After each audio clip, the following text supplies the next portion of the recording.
Welcome, everyone, to the Revolutionary Man podcast. I'm the founder of the Awakened Man movement and your host, Alan DeMont. So, are you living the highest vision of your life today? And if not, what's preventing you from making that change? As I said earlier, there are crossroads in life. Each one of them will lead us to a different outcome. And yet many of us remain stuck in a job that no longer inspires us, marriages that are barely functional, and dreams that are all but distant memories. Well, today, my guest found himself in a similar situation until he decided to take control of his life. Allow me to introduce my guest. Patrick Tromley has grown up in the mortgage industry and had big goals coming out of college. And when the mortgage meltdown of 2008 hit, his family was upended and forced him to start his career all over. But trouble continued to follow as the next bank he worked at, the FDIC, kicked in the doors and shut them down. Now, Patrick decided he needed to take control of his life. And then as soon as he found himself on the other side of the equation as a real estate investor to support his wife and 3 kids. Now, Patrick's thirst for leveling up led him to seek a mentor who would ultimately change the focus from making money to doing what his conscience told him to do. Now that he was in alignment, Patrick operates as an elite man, husband, father, and leader whose calling is helping thousands of men do the same in their lives. Welcome to the show, Patrick. How are things, my friend? Can't complain. Right on.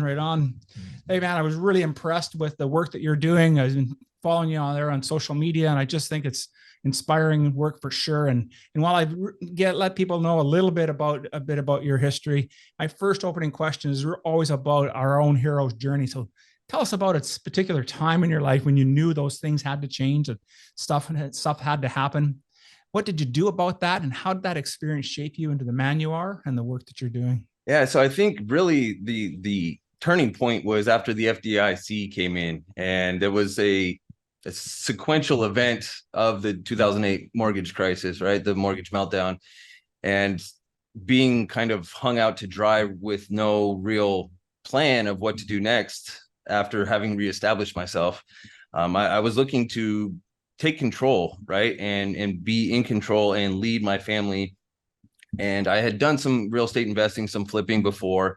So I had some experience, and it was no better time than then to go all out and dive into that side of the real estate industry, and just putting in the work, grinding through that, trying to build that business. Hired a mentor who kind of opened my eyes, showed me the ins and outs really of the investing side of the equation.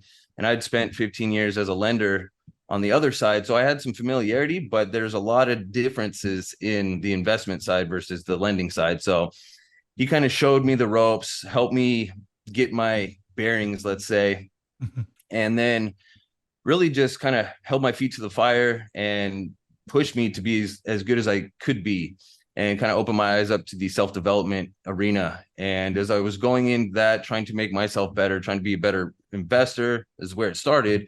And then I kind of went down that path and realized that I needed to get better as a man. And so I actually hired another mentor to help me with the self-development process, help me level up my life, to become more elite, to become the man and really align with my purpose, right? To find my purpose, because prior to that, I'd always been chasing the dollar. And as I'm sure we all know, when you chase a dollar, that guy runs real fast, and I'm not the fastest guy. So finding my latest mentor was game-changing for me. It really opened my eyes, and it brought a sense of peace to me, right? Like, I was always chasing that dollar, and no matter how many times I caught it, it wasn't enough. And really changing my focus and my mindset, shifting to developing myself and really aligning with my purpose, it just changed my life, for lack of a better description. And working on that and further developing myself, the feeling that I have now of being in alignment and working towards becoming more elite, I feel obligated to try and help as many men as possible. The alignment of actually working, right? And working on becoming better and seeing the effects in your family, seeing the relationships get stronger. My wife and I have always had a great relationship, but I realized that I wasn't supporting her and I wasn't serving her as well as I should have been. And since I've doubled down on that and put her needs along with my kids' needs ahead of myself, everything has changed. Everything has gotten exponentially better. It really is a life-changing thing to get into alignment with your purpose. And for me, my purpose is becoming the best man I can be, becoming the ideal individual, and then giving that guide to my family and to everybody I come in contact with.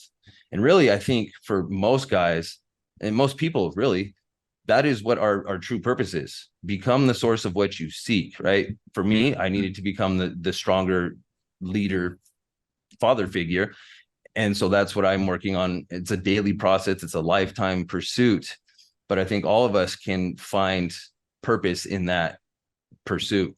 Yeah, absolutely. And it's just music to my ears, because that's everything that we're about here at the Awakened Man, is really about guiding men to finding and living their purpose. So I just think it makes so much sense. And then unfortunately it takes life events that kind of teach us or show us exactly where we're falling off. And so one of the notes I wrote down here is, when you recognize that your second mentor there was guiding you, aligning to find alignment with your purpose, what did you find that was the most out of alignment that you needed to focus on? I was selfish. I was putting my needs and what I wanted and how I felt ahead of my family. And as soon as I realized that, it wasn't a light bulb, it was a spotlight went off and was like, hey, guy, look over here. This is what you need to be focusing on. And like I said earlier, once I put my family's needs and their wants and their desires ahead of mine, I put myself in the back seat, right? Because I now believe that my job is to serve. And if I'm not doing that, if I'm not operating from a place of servant, being a servant, then I'm not doing what I'm supposed to be doing. And I brought in some Stoic principles essentially, and those have really guided my thought process and my mindset in terms of purpose over pleasure, right? Like, my ultimate goal is to serve, to put my purpose ahead of my pleasure, regardless of how I feel. I have stuff that I need to get done. I have roles and responsibilities that need to be handled. And I make sure that happens now, instead of, oh, I don't really want to do this, or I'd rather do that. My feelings honestly are irrelevant, because I have a role to fulfill for each one of my sons and for my wife and for everybody that I come into contact with. So again, the big operating thought or the premise that I use is purpose over pleasure. I always aim to fulfill my purpose versus what I want to do. And a lot of times what I want to do is the right thing, but there are those times where it's, at the end of the day, let's say, and I have a 6-year-old, my youngest, he wants to go to the park, and, I've been on client calls all day and doing all different things, whatever it might be. And you're kind of tired at the end of the day. But as soon as I hang up the last call, he's knocking on my office door. Hey, Dad, let's go to the park. And inside, sometimes you're like, oh man, I'd just kind of like to hang out for a few minutes. And previously I'd be like, nah, we'll go tomorrow. But now it's absolutely, let's go, grab your shoes, hurry up, let's get there before the sun goes down. And the joy and happiness you see on his face when I'm like, yeah, let's go. That's what gives me my pleasure now, is seeing the joy and the pleasure of my tribe when I'm doing what I should be doing. And that just reconfirms that I'm doing what I'm supposed to be doing. Yeah, absolutely. And thank you so much for clarifying and giving us an example, because I think up until that point, there might have been some confusion for our listeners to understand what you're meaning by purpose over pleasure. It's not that you don't ever allow yourself to enjoy life. It's about those moments, those key moments, and think how many times as fathers, not mine, my children are in their late 20s and early 30s. And so I think back of those moments and how many times that I did exactly what you said before, recognizing that I was being selfish, right? And saying, yeah, you know what, we'll do it. We'll do it tomorrow. And being a part-time dad at the time, we were split from their mom. The challenge with doing that, we don't recognize that in the moment until many years later. And so, being able to recognize the impact of that right away, says a lot. And so it also helps provide that clarity on the difference between what does true selfishness look like versus what does servant leadership look like. And that was just a beautiful way to put it. It definitely, like I said, I see the impact of when I make the right choices, and it's instantaneous. With my wife as well, right? I would allow her to fulfill some of my role or some of my responsibilities as husband, as leader of the family previously. And honestly, I think there's a lot of guys that do that, right? We abdicate part of our role or some of our responsibilities because we know our wife's going to step up, because somebody has to do it. And if it's not going to be us, it's not going to be our kids, right? They're not old enough or mature enough yet to understand. So it falls back on our wives. And I think now that I've had this coming to God moment and this revelation, we have to step up. We have to be that leader, because it's going to breed resentment at the worst case. Your wife is going to start resenting you because you're putting your work off on her. Yeah. And she's already got all the stuff that she's supposed to do as the wife, the mom. And, for me, the house manager, right? She runs the house, makes sure everything's in tip top shape and everybody has everything they need. And then, so for me to throw additional work on top of her, I don't know of a more perfect example of being selfish. And so once I really had the wool pulled back and my eyes were opened, that's not a thing anymore. I don't allow that. I don't allow myself that leeway or that convenience of, well, she'll handle it. That's just not, I think that's sad that I was doing that. Honestly, it was a complete abdication and just being selfish. Like I said, I mean, there's no excuse, right? And I'm sure we all do it, but what the important part is recognizing it and then working continuously to not do that anymore, to serve and to be there and really anticipate the needs so that you can take even more work off of her plate, right? And serve her better so that she can have freedom, so she can have time to do what it is that she wants to do instead of just having to do all the stuff that she has to do. Yeah, absolutely. And the word that comes to mind, and for me in that, is that I replace selfishness in that scenario with taking my family, my wife, for granted. Absolutely. And it took me to lose a marriage to recognize that was the things that I was doing, and almost losing this current one before it really sunk in. And I think that's a challenge for us guys, is that we recognize that we're busy. We're running businesses. Maybe we've got two things on the go. You got a regular job and a side hustle, and you got other things going on, but we forget that our wives are busy as well, and how we show up when we walk through that door. And at the end of our day, whether that's coming out of the door of your home office or coming from outside of the home, really sets the stage for what the temperature of the house is going to be. And I think, as you're really showing us how that when we're conscious and we pay attention to what's going on around us, then we can be much more present for our family and our kids. Exactly. It's not complicated. It is work, right? But it's not complicated. It's simple work that a lot of times we don't want to do. And then you're going to suffer the consequences, right? Your kids are going to act up. Your wife's not going to be happy with you. There's all kinds of stuff that you're going to deal with. Yeah. Where if you just make the simple decision, this is what I'm supposed to do, I'm going to get this done. The benefits are indescribable, right? Yeah. Like everybody, there's a sense of calmness, joy. People are happy to see you. You're just in alignment. Yeah, absolutely. Well, and you're also showing for me, I have 3 sons, right? So I'm showing, I have to be cognizant of the relationship and the way I interact with my wife, not only because she deserves the respect and a certain level of me performing for her, but I have 3 future men that are going to base their relationship with their wife based on how I act with mine. Yep, so not only would I am affecting their lives, but potential wives and their children as well. So there's a lot of responsibility, but it is very fruitful when you put the correct effort into the correct things, and to see them, because I see them watching me. I'll come up behind my wife, I'll give her a hug, kiss her on the neck, and I see them, they're watching me all the time. And I just did my youngest, he likes to do burpees with me. We do an afternoon short little workout, push-ups and burpees, and he gets out there and he's 1, 2. He does them faster than I can do them. And it's just another example of, like, they're always watching us.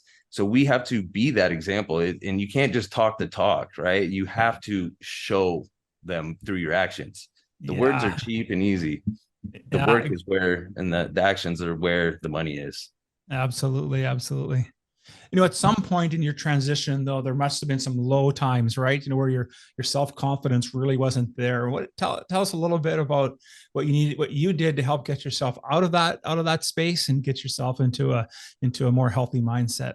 Yeah, it was rough there. So after I landed at the bank where the FDIC came in, the first year there, I only made, I want to say it was like $35,000. And prior to that, I was the breadwinner, was doing well, not super well, but I was mid six figures. So we were doing all right. And then that next year, 35,000, I couldn't support myself. I had to rely on my wife to be the breadwinner. And that was extremely humbling. That was a punch to the gut where I thought I was this big bad dude that, was kicking ass in life, and had a piece of humble pie there real quick. And in order to get through that, I just kept going. I didn't stop. And I leaned on my mentor at the time, because I started a new industry after that, or not new industry, but a new side of the industry. And his expertise, along with my essentially grit as to not quit, is what was able to get me through it. The mindset portion was huge. And it was, at the end of the day, I have a role and responsibility. I know I keep saying that, but that's kind of how I operate. I have a role as the husband and father. I need to lead this family. One of the main things, or the three main things that I say for my guys that I coach: a man's supposed to provide, protect, and preside. And if you're not doing those three things, you're failing as a husband and a father. So I wasn't able to provide at that point. So I felt like a failure. I felt that I wasn't performing one of my main three duties to my wife and to the time I had two sons, to my two boys. And it ate at me bad. It was a dark period there for a little bit, but at the end of the day, I knew I can't lose if I don't quit. So I just kept going until it popped. And it took, I probably wrote I want to say it was like 423 offers before I got my first deal accepted, first offer accepted. So it was, Wow, it was buddy. depressing, to say the least. I just kept getting no. And then finally it was like, yes. And I jumped up out of my chair, like, we got it. Right And on. then from there, it started to trickle in a little bit more and more. And it was dark there for a little bit, though. The constant no, and just the feeling of being a failure and not providing it was hard. But as long as you don't quit, you're not going to lose, right? So that was the premise that I operated under. And we ended up turning the corner and being in a much better spot. Well, and kudos to you for the resilience, right? How many of us would have quit after the fifth, the no, let alone 400, what'd you say, 23? 23. Like, that's just phenomenal, my friend. Because you're in the right spot. It's just like you said, you can't lose unless you quit, and just need to persevere and keep moving forward. And then you were able to do that, right? And it really helped change, and really gave you that strong, unbreakable mindset that I know that you talk about as well with your guys. And so, when you can do that, right? It was, there were a few times where I thought about quitting and going and getting just a regular job, right? Like after the first 100, I'm like, okay, maybe I'm not supposed to do this. But my mentor was like, no, just keep going. It took me, I forget however many he was in the couple hundred too before he got his first deal. He goes, you're not even halfway there yet. Just keep going. I'm like, oh man, all right. And that's a great point, right? Because it doesn't mean that you don't want to quit. You don't feel like wanting to quit. We're all going to go through that. But if you have the resilience, perseverance, and the key that I'm also picking up here, Patrick, is that, you leaned on a mentor, you leaned on someone to help pull you through. And so that kind of leads me into the work that you're doing with Level Up Dad. Talk a little bit about that and how that's, and the work that you're doing around that and how that's changing men's lives. Sure. So really what I do is I'm a mindset coach. It's a performance or mindset coach, right? Because mindset determines everything, how you perform it, from athletics to being a dad, to being a father, to being a businessman, an entrepreneur. I leverage Stoic principles with nutrition or macro manipulation and physical training to build the mindset. So by forcing yourself to adhere to blueprints that I've created, it builds the discipline that we need in order to essentially grind it out wherever we need to. I mentioned earlier that I operate under the purpose over pleasure, and that's a base principle of Stoicism. And once you have that, you combine it with the nutrition aspect of, I'm going to follow this diet plan. I'm not going to cheat. I know it sucks at times. I know it's hard, but at the end of the day, I have that guy at the end of the line that I'm working towards. I'm working towards that elite individual, that ideal individual. And in order to get there, I have to go through this. I have to do this because that guy at the end is the man that I want to be. So you go through that, and it's the same thing with the training. I use weight training. It can be any kind of physical activity, really, where you're pushing yourself, right? And you're stressing yourself, the physical aspect of it. When you combine those three and you adhere to the blueprints, that mindset that you build it's unbreakable. There's nothing that you can't overcome when you go through that stuff. When you leverage the stoicism, that always reminds me, like I said earlier in the example, I have a job to do, and there's nothing that's going to deter me from that. So when you apply that to the nutrition, I have a job to do. I have to hit these macros. I can't eat these things. I can have some of that, but I can't have that. It's that same thing. My purpose is to build this kind of individual. Yeah. And the training is the same way, right? We're putting ourselves through the hard stuff. Stoics call it stress inoculation. Mm-hmm. We're inoculating ourselves to the stresses of life by physically beating ourselves up, really, right? We're putting ourselves through this hard physical work so that when we encounter the life's hard situations or the twists and turns, it's something that we can easily overcome. We've already gone through the hard stuff. We put ourselves through hard situations, nutrition, especially when it comes to the nutrition. And I'm starting a new nutrition plan for myself where it includes a lot of fasting. And so the fasting is very different for me, and it's difficult.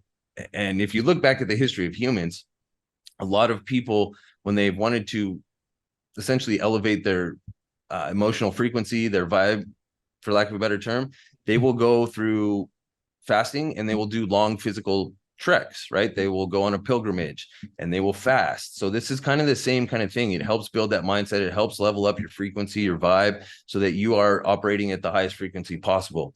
And all of us should be aiming to operate in that frequency of love, because there's nothing above that, right? When we're operating out of love, we are spreading that to everybody else. We attract the good stuff. We attract people that we can help.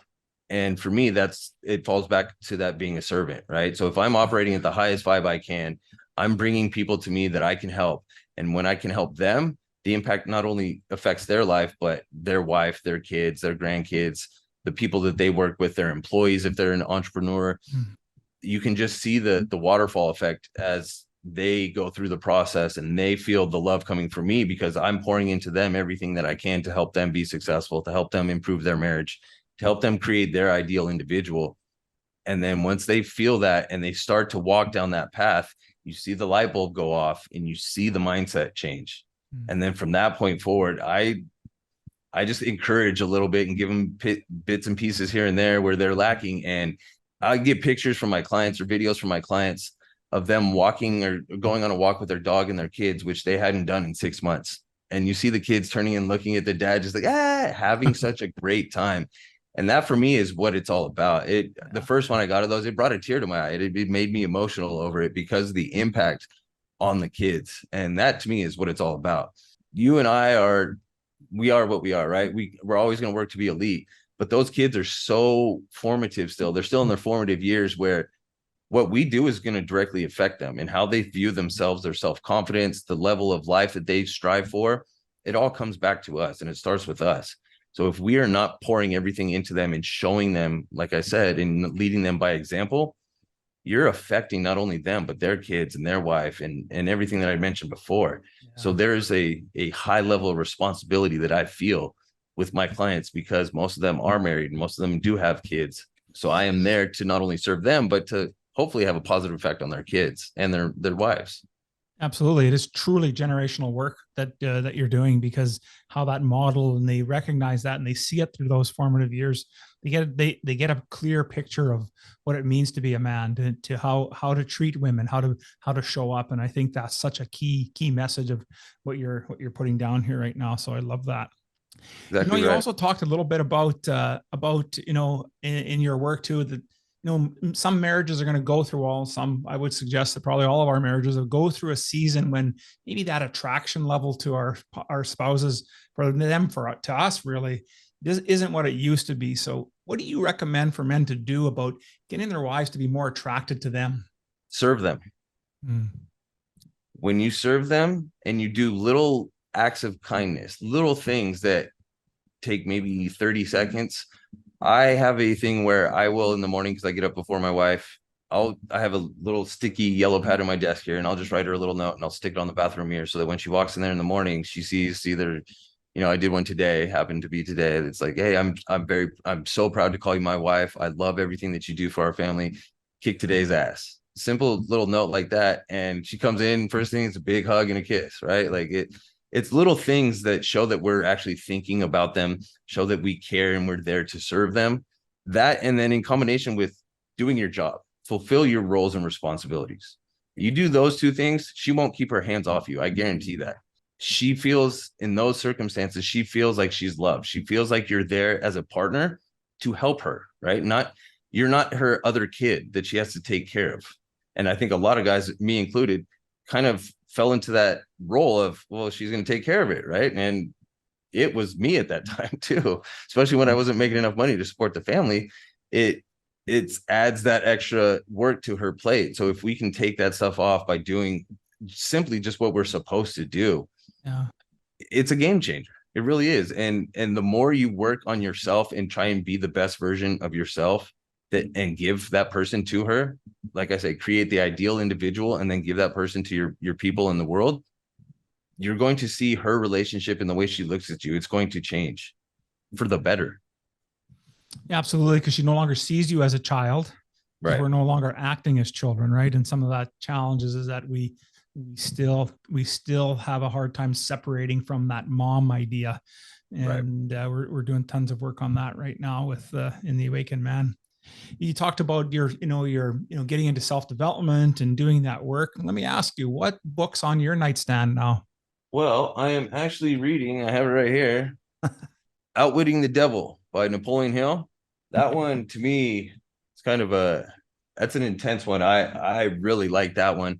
I do like some of the Epictetus writings. He's got good stuff. Marcus Aurelius has great ideas, but for me, the way that's written is it's work to read. And I read in the morning when I get up, so I'm not trying to get into that much mental gymnastics right away. But again, he's one of the base, not founders, but one of the true Stoics that everybody leans on. So the ideas are good. So if you're reading later in the day, after you've had a chance to wake up, I would definitely recommend that one. But Outwitting the Devil is what I'm reading right now. And then there's a good book by my mentor, Wes Watson. It's called Non-Negotiable. And it's really just his story about how he did his time, his 10-year sentence in state penitentiary. And that is what allowed him to create his mindset and to become the high-level performer that he is. I think he's been out about 5 years and he's a multimillionaire. He is the thought leader right now, in my opinion, of mindset development and personal development in the US. So those three books, Outwitting the Devil, the Marcus Aurelius, I'm drawing a blank on the name right now. It's the Meditations. Yeah. And then Wes Watson, Non-Negotiable, are probably the top three that I would recommend right now. Right on. Love it. I hadn't read, I think I read one book by the time I got to the age of 30. And then when my life started to shift at that stage, I've just been an incessant reader, and some of the stuff I like to read sitting behind me, the things I like to pull back, and just so it happens that there it is right there. Meditations. Yeah. Waiting for yep. to come up, because I think it's a never ending journey of our unfoldment as we continue to push forward. So absolutely love to hear you're doing that. So let's think, Patrick, 20 years from now, your kids, are 20 years older. They've come back, they're sitting in your home, sitting around the dinner table. What would legacy look like for you? Well, that's a good one. Well, the fact that they come back and sit at my dinner table with their families, that is extremely important to me. Nice. That means that I did my job in terms of leading the family and showing them how to be the man that they're supposed to be. I did it from a place of love, which is why they've come back, instead of a place of disdain or disgust, like you guys are screwing up, you need to do. No, that's not at all how it should be approached. If they come back and they bring their families back, then I know that they felt the love, even in the corrective situations where they do need to be steered back onto course. They knew that it was because it was the right thing to do, because I was there to love them so that they could have and become the people that they're supposed to be, become the men that they're supposed to be.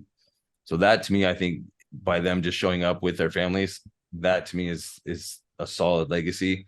And combine that with them being solid men that are doing as I preach, right? That they're fulfilling their roles and responsibilities, that they are servant leaders of their families, that they are ideal individuals, and everybody's going to have their own ideal individual, but that they are fulfilling that role in their life for their tribe and everybody that they interact with. If I can have those three go out and be solid men like that, I think my legacy is pretty solid at that point. Yeah, what a great legacy as well, Patrick. That's just phenomenal, and just know that the work you're doing for sure. That's a definite outcome. Of everything that we spoke about today, and maybe there was something we didn't get an opportunity to touch on. What would be a takeaway you'd want our listeners to have? I think we covered the meat and potatoes of my point of view or my approach to life: purpose over pleasure, servant leader, and lead by example. I mean, those are the three important things that I always fall back on. And then as a man, you have to provide, protect, and preside over your family. If you're not doing those three, you're dropping the ball. And if you're dropping the ball, you need to pick it up fast, because the time with your kids goes so quick. My oldest turns 12 in a week or so, and I am almost looking him eye to eye now. He's 5'9", and about a year ago, he was 5'6", still looking like a little boy. Now he's got a little dirt growing on his lip. Right And on. it's crazy how fast that time goes. So if you are dropping that ball, don't let it be on the ground for long. Pick it back up. There's always time. And I'm not perfect by any means. I screw up all the time, but I work as quickly and diligently as possible to get back in alignment, to make sure that I'm coming from a place of love, and that they understand that everything I'm doing is because I love them. So yeah, love that. Yeah. That is so awesome. Right on. Well, but I just want to say thank you so much for being on the show today. And, you've laid out some groundwork for men to be able to actually come up and level up as fathers, husbands, and entrepreneurs, or anything else that they aspire to become. And so greatly needed. And I think it's important that we have different voices in this sphere of men's work that people can get it attached to, it can resonate with. And you've got an outstanding story. You're doing some amazing work. So if men were interested in getting a hold of you and participating in your program, what's the best way for them to do that? Instagram. I'm on Instagram at the Level Up Dad. I post my daily routines there, my morning routine, which is the most important thing to me, so that I am the most elite version of myself. I post that daily. And then on the main page, I post more of my philosophy, my interactions with my kids, how I'm teaching them. That kind of stuff goes on the main page. But follow me on Instagram. That's where I communicate with everybody, and really just kind of, I try to inspire and show what I do. Not that I'm perfect, but that I can be an example of what can be done, and people can do it better too. Hopefully they see what I do and take it to the next level. That would be the epitome of what I'm trying to do here. I love that. Well, I'm going to make sure that's in the show notes so folks can get opportunity to reach out and get a hold of you and participate in your work. Like I said, you're doing some phenomenal stuff. So once again, Patrick, thank you so much for being on the show. It was an awesome conversation today. I thank you so much for having me on. I had a great time.